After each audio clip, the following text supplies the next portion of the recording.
Hello students, इस video के माध्यम से हम लोग अनसीन पैसेज जो बोर्ड की परीक्षाओं में पूछे जाते हैं उसको किस प्रकार से हल करें। हाई स्कूल परीक्षा में 2 अनसीन पैसेज पूछे जाएंगे, एमसीक्यू टाइप्स के क्वेश्चन 3 नंबर का, और एक 7 नंबर का जिसका उत्तर आपको आंसर शीट यानी उत्तर पुस्तिका पर लिखना होगा। दोनों मिलाकर के 10 अंकों के प्रश्न पूछे जाएंगे। इंटरमीडिएट में एक पैसेज 15 अंकों का होगा, जिसमें 7 प्रश्न पूछे जाएंगे। 4 प्रश्न 60 आंसर टाइप क्वेश्चन और 3 वोकेबुलरी पर आधारित होगा। शब्दकोश, साइनोनाइम, एंटोनाइम, वन वर्ड सब्स्टिट्यूशन। तो इस तरह से आप देख रहे हैं कि ये कॉम्प्रिहेंशन यानी रीडिंग स्किल के अंतर्गत अनसीन पैसेज को हल करने में कितना अंक आपको प्राप्त हो सकते हैं, इसलिए इस पर विशेष ध्यान देने की आवश्यकता है। इसको कैसे हल करते हैं, इससे संबंधित वीडियो इसके पहले वाले वीडियोस के अंतर्गत समझाए जा चुके हैं। एमसीक्यू टाइप क्वेश्चंस भी समझाए जा चुके हैं। 1 से लेकर 3 और 9 से लेकर 15 के बीच में जो भी वीडियोस हैं, 10 वीडियो, उसमें यही समझाया गया कि आप अनसीन पैसेज को किस प्रकार से हल करें, उसका क्या नियम है, क्या विधियां। यहाँ उसका एग्जाम्पल उदाहरण प्रदर्शित किया जा रहा है। जैसे रीड दी फॉलोइंग पैसेज। सबसे पहले दिए गए गद्य खंड को सावधानी पूर्वक पढ़ते हैं, मनन करते हैं और फिर प्रश्न को पढ़ करके उसमें देखते हैं कि क्या पूछा जा रहा है। और जो पूछा जा रहा है, अगर उसका प्रश्न का उत्तर जहां आपको दिखाई दे रहा है, पेंसिल से वहां टिक कर लेते हैं, अंडरलाइन कर लेते हैं, या बगल में क्वेश्चन नंबर डाल देते हैं कि बाद में लिखते समय ढूंढने में आसानी हो जाएगी। जैसे read the following passage carefully. निम्नलिखित गद्य खंड को सावधानी पूर्वक पढ़िए and answer the questions given below. और उसके नीचे जो प्रश्न दिए गए हैं उन प्रश्नों का आप सही जवाब दीजिए। Passage we sometimes think that. कभी कभी हम यह सोचते हैं, वी समटाइम्स थिंक दैट, कभी कभी हम यह सोचते हैं, it would be very nice, कितना बढ़िया होता, कितना अच्छा होता, to have no work to do, कि हमारे पास करने के लिए कोई काम नहीं होता। कारण कभी कभी तो हम यह सोचते हैं कि अगर हमारे पास करने के लिए कोई काम नहीं होता तो कितना बढ़िया होता, कितना अच्छा जीवन होता। How do we envy rich people. अमीर लोगों से हम कितना जलन कर रखते हैं, कितनी ईर्ष्या करते हैं। How do we envy rich people. हम अमीर लोगों से कितना ईर्ष्या करते हैं। Who have not to work for their living. वे अमीर लोग जिन्हें अपनी आजीविका के लिए काम करना ही नहीं पड़ता। वे अमीर लोग जिन्हें अपनी आजीविका के लिए काम नहीं करना पड़ता, उनसे कितना हम जलते हैं, कितना ईर्ष्या करते हैं। But can do just what they please all the year round. बल्कि वह पूरे वर्ष वही काम करते हैं जिससे उनको आनंद प्राप्त होता है। Can do just what they please, जो उनकी खुशी होती है, जिससे उन्हें आनंद मिलता है, साल भर वही काम करते हैं। आजीविका के लिए कोई काम नहीं करते, रोजी रोटी के लिए कोई काम नहीं करते, बल्कि साल भर वह वही काम करते हैं जिससे उनको खुशी मिलती है। At when we feel this, फिर भी जब हम यह महसूस करते हैं, वी मेक मिस्टेक। लेकिन जब हम ऐसा सोचते हैं कि अमीर लोगों को जीवन में काम नहीं करना पड़ता है, वो अपने आनंद वाले कार्य को करते हैं, तो हम यहाँ गलती करते हैं। When we feel this, we make mistake. अगर हम ऐसा सोचते हैं तो हम गलत सोचते हैं। Sometimes they are tired of having nothing to do. कभी कभी ये अमीर लोग ऊब जाते हैं जीवन से कि उनके पास करने के लिए कुछ है ही नहीं। कारण हम गलत सोचते हैं, क्योंकि कभी कभी ये अमीर लोग इसलिए उबे रहते हैं, इसलिए थक जाते हैं जीवन से, उनके पास तो करने के लिए कोई काम ही नहीं है। Most of us are happy. हमें से अधिकांशतः लोग इसलिए खुश हैं, most of us are happy when we have regular work to do. कहा हम में से most of us are happy when we have regular work to do. हम में से अधिकांशतः लोग इसलिए खुश रहते हैं कि उनके पास नियमित रूप से करने के लिए काम है, रोजमर्रा के काम है, तो प्रसन्न रहते हैं। The first thing work does for us is to give happy. पहला कार्य, पहली बात, पहली वस्तु जो काम हमको प्रदान करता है वो प्रसन्नता देने का काम करता है। पहला कार्य जो हमें प्रदान करता है वो प्रसन्नता प्रदान करता है। The work gives us self respect. कार्य हमें आत्मसम्मान प्रदान करता है। कार्य हमको आत्मसम्मान प्रदान करता है, self respect. The idler however rich lives.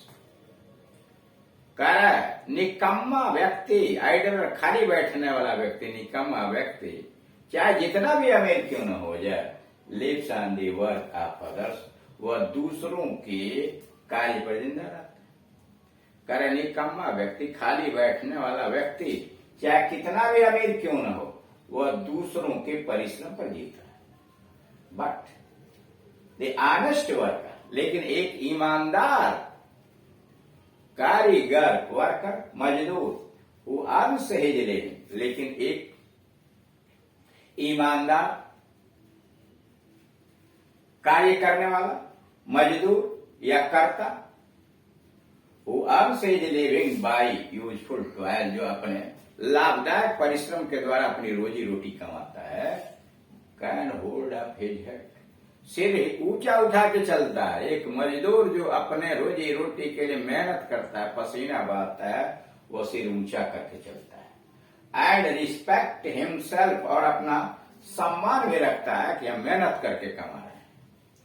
Lastly regular work helps, और अंत में नियमित कार्य सहायता प्रदान करता है। अस बिल्डिंग अप कैरेक्टर, और नियमित कार्य हमें चरित्र के निर्माण में सहायता प्रदान करता है। It teaches us such good habits. नियमित काम हमें ऐसे अच्छी आदतें प्रदान करता है। नियमित कार्य हमें अच्छी आदतें प्रदान करता है। एज पंक्चुअलिटी, नियमितता प्रदान करता है नियमित कार्य। केयरफुलनेस, सावधानी। एंड फेथफुलनेस, और विश्वास। नियमित कार्य हमें नियमितता, सावधानी और कार्य में विश्वास पैदा करता है। It is the man who works, यह वह आदमी है जो काम करता है, जो मेहनत करता है, नॉट द आइडलर, निकम्मा नहीं। वह आदमी जो मेहनत करता है, न कि निकम्मा। दैट एज ए रूल, जो नियम के अनुसार डेवलप्स द बेस्ट कैरेक्टर, वो अपने जीवन में सबसे अच्छा चरित्र का निर्माण करता है। यानी जो व्यक्ति कार्य करता है, मेहनत करता है, वही जीवन में अपने चरित्र का निर्माण भी करता है। तो इस तरह से आपने पैसेज में देखा कि दो लोगों के बीच तुलना की गई। एक जो स्वाभिमानी है, मेहनत करके रोजी रोटी कमाता है, नियमित रूप से कार्य करता है ईमानदारी के साथ, और दूसरा जो खाली बैठता है। अब यह कि पैसेज में जो क्वेश्चंस दिए गए हैं, इन क्वेश्चंस को, प्रश्नों को सावधानी पूर्वक पढ़ा जाए और यह देखा जाए कि उसमें क्या वो मांग रहा है, उसका उत्तर पैसेज में ढूंढा जाए। क्वेश्चन है, why do we sometimes envy rich people. कभी कभी हम लोग अमीर लोगों से क्यों जलन रखते हैं, क्यों ईर्ष्या करते हैं? तो we sometimes envy rich people because we see, कभी कभी हम अमीर लोगों से इसलिए जलन रखते हैं, बिकॉज वी सी, क्योंकि हम देखते हैं, that they have not to work for their living, उनके पास अपने रोजी रोटी के लिए काम करने की कोई जरूरत है। That they have not to work, उन्हें काम करना ही नहीं पड़ता फॉर देयर लिविंग, अपनी जीविका के लिए। But they do just what they please all the year around around, बल्कि जो उन्हें खुशी प्रदान करता है उसी में वह जिंदगी भर काम करते हैं। देखिए उसका उत्तर कहां से आया, देखिए यहां से आया। How do we envy rich people who have not work for their living but can do just what they please all the year. उसी में थोड़ा सा क्वेश्चन के अनुसार यहां से शुरू कर दिया, we sometimes envy rich people, और आगे से यहां जोड़ दिया people who have not to work for their living but can do just, या do just, काम करते हैं but they do just what they please all the year round. अब दूसरे नंबर पर, what are the benefits of regular work, नियमित कार्य के लाभ क्या हैं. What are the benefits of regular work, नियमित कार्य के लाभ क्या हैं. नियमित कार्य के लाभ देखिए यहां गिनाया गया है, नीचे आके देखिए. It teaches us such good habits as punctuality, faithfulness, carefulness, faithfulness in work. वही चीज यहाँ पूछ रहा है. The benefits of regular are many, नियमित कार्य के लाभ बहुत सारे हैं. The benefits of regular work are many. It gives us, यह हमें प्रदान करता है, यह हमें प्रदान करता है. It teaches us such a good habits, मतलब यह हमें प्रदान करता है. क्या क्या प्रदान करता है? हैप्पीनेस, प्रसन्नता, सेल्फ रिस्पेक्ट, आत्मसम्मान, डेवलप्स आवर कैरेक्टर, और हमारे चरित्र का विकास करता है. By giving us such good habits, हमें अच्छी आदतें प्रदान करके, as punctuality, carefulness, faithfulness in work. थोड़ा लंबा हुआ, जैसे देखिए, करा the benefits of regular work are many, नियमित कार्य के बहुत सारे. यहां देखिए, यहां से आइए,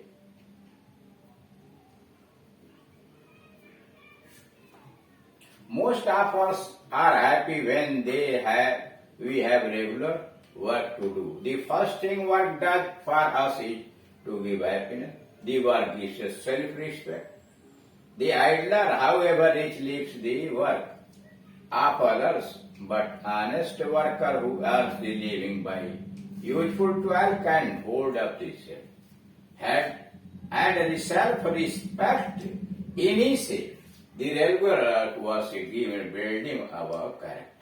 ये इन्हीं से जोड़ करके, छांट करके जो चीजें प्रदान करता है उसको इकट्ठा किया गया है. The benefits of regular work are many, नियमित कार्य के लाभ बहुत हैं. इट गिव्स अस हैप्पीनेस, हमें प्रसन्नता देता है, सेल्फ रिस्पेक्ट देता है, डेवलप्स आवर कैरेक्टर, और हमारे चरित्र का विकास करता है. By giving us such good habits, ऐसी अच्छी आदतों को प्रदान करके, as punctuality, carefulness and faithfulness in work, नियमितता, सावधानी और विश्वास, कार्य में विश्वास. Number 3, find out a word in the passage which means respecting one's own self.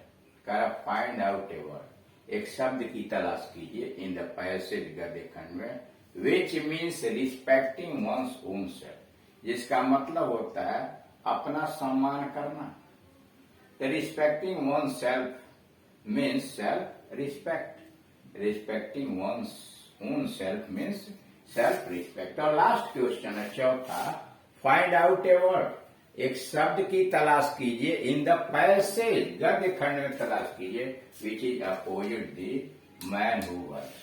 इसका विरोध तलाशिए, the man who work. The man who work आगे आया हुआ है, नॉट दी आइडलर, यानी उसका उल्टा है. The word which is opposite the man who work is idler, यानी दी मैन हु वर्क का विलोम है idler. The man who work मतलब आदमी जो काम करता है, मेहनती आदमी, और आइडलर खाली आदमी.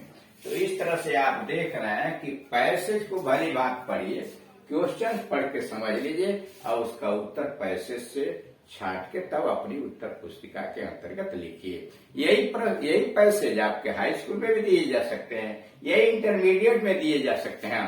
इंटर में 4 यहाँ प्रश्न है, इसमें 3 प्रश्न और बढ़ा दिए जाएंगे, इंटरमीडिएट का हो जाएगा. और हल करने का तरीका भी दोनों में एक ही है.